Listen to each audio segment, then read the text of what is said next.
Кино использует тебя в жизни, а не наоборот. Поэтому я думаю, что вот это самое главное для... То есть нужно служить, нужно отдавать себя в жертву искусству. Потому что я в последнее время, когда об этом думал, в отношении своего...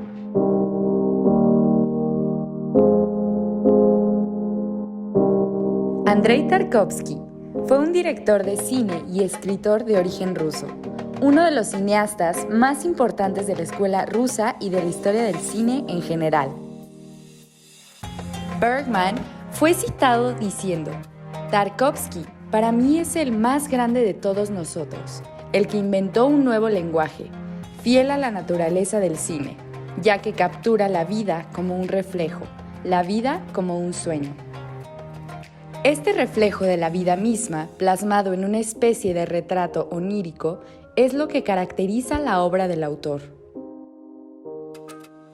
Sus padres fueron María Ivanova Vishniakova y Arseny Tarkovsky, reconocido como uno de los poetas rusos más destacados del siglo XX. Ambos permearon en su sensibilidad y gusto por la literatura y el arte, influencias que se perciben retratadas en sus piezas cinematográficas, a través de lo que podría denominarse poesía visual.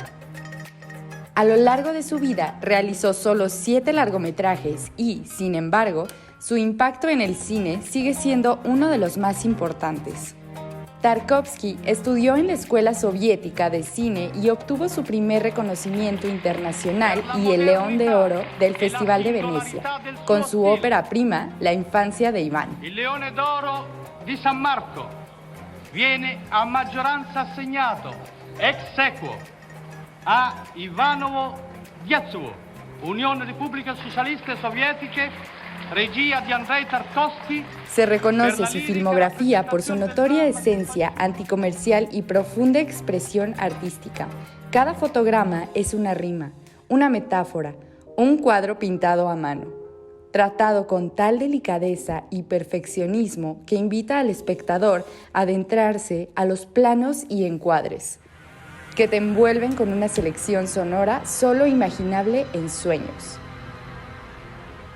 A lo largo de su trayectoria fílmica sufrió severos problemas con las autoridades soviéticas, por lo que al fallecer, su segunda esposa se niega a que su cadáver sea enterrado en el país que tantos conflictos le causó a él y a su familia.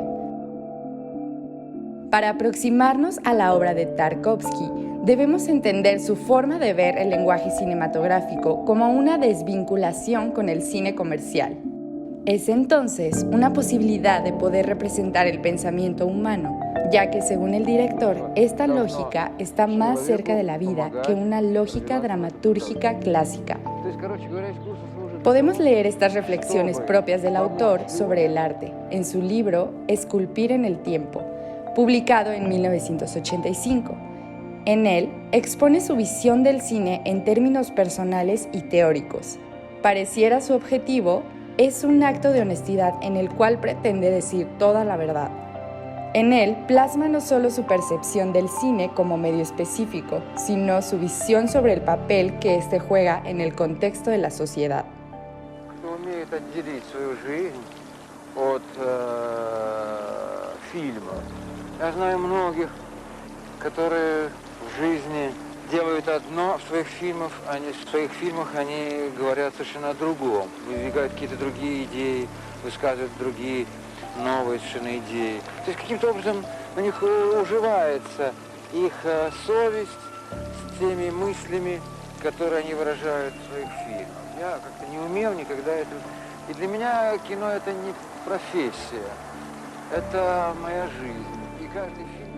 La infancia de Iván contiene los gérmenes de los próximos 6 largometrajes del autor: Andrei Rublev, Solaris, El espejo, Stalker, Nostalgia y Sacrificio. La infancia de Iván, basada en el relato Iván, publicado en 1957 por Vladimir Bogomolov, cuenta la historia de un niño que queda huérfano por culpa del ejército alemán, por lo que es adoptado por el Ejército Rojo y colabora con las tropas soviéticas en la exploración de la línea enemiga. El filme proyecta una pequeña historia dentro de un suceso histórico, la muerte como el resultado del crimen de la guerra y no de una estadística política, a través de una narrativa sutil y delicada, en la que no se presentan soldados nazis cayendo heridos. Los alemanes son el eco de disparos lejanos, son la atmósfera de la película. El largometraje gira en torno a la muerte, a la ausencia de la vida, pero hay un muerto en particular en el que se focaliza, la infancia misma de Iván. La infancia del pequeño solo queda viva en la dimensión del sueño. La realidad es entonces solo una pesadilla.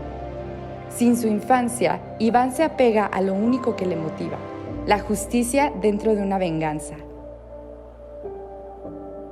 Un niño no pertenece a la guerra.